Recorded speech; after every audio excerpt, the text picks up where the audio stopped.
لازم لعيبة الأهلي تعرف حاجة. معظم الشباب المصري بيتبسط من حاجتين: من العادة السرية ومن مكسب الأهلي. وطبعا آسف على راديكالية التعبير، بس عشان تفكوا معايا كده يعني. أنا النهاردة مش جاي أتكلم في الكورة والتاكتكس، ولا 6 8 ولا 10 5 والزون ديفينس بقى واللغة اللي مش هتأكلنا عيش دي، لأن احنا في مصر بنلعب الحكشة. أعتقد كلنا شفنا ماتش باريس وبايرن، وعرفنا إن احنا بنلعب لعبة مختلفة تماما عنها. وطبعا بناشد وزارة الرياضة، يا ريت اللعبة دي تخش مصر. بما إن لعيبة مصر كلها شبه بعض بلا استثناء، اللي بيفرق اللاعب المصري عن التاني هما حاجتين: البدني، إنه يبقى واقف على رجله، والروح والعزيمة اللي بتبقى عند اللاعب.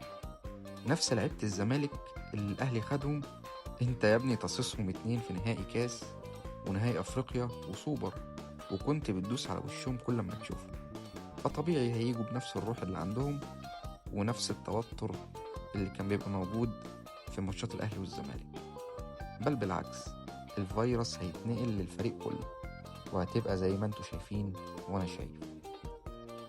المطلوب من اللعيبة يوم ماتش الأهلي والزمالك: ينزلوا يلعبوا رجالة، ينزلوا خصبوا الأرض وخصبوا الملعب، تخرسوا كل الناس. نيجي بقى لفريق الزمالك. المطلوب من لعيبة الزمالك: اسمع يا حبيبي انت وهو، وصدق نفسك.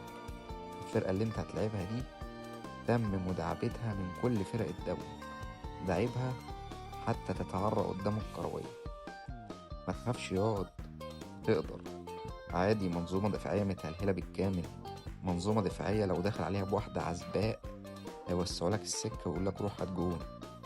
وهي بقول لك لو وصلت لحد هنا اعمل يا حبيبي لايك وفول وروق عليا، انا هعصر لك دماغي عشان اطلع لك كمية الافيهات دي.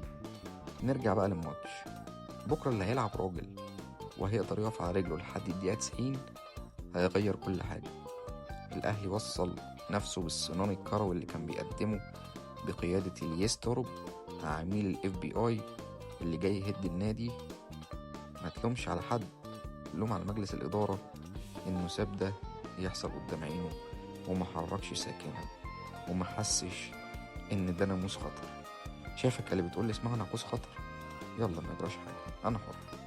في الآخر حابب أقول ماتش مهم في دوري غريب لا يستحق يدفع فيه 5 مليون جنيه لأحسن لاعب فيه. لو عجبك اللي أنا بقدمه ادعمني بشير ولايك وسبسكرايب عشان أستمر يا صاحبي.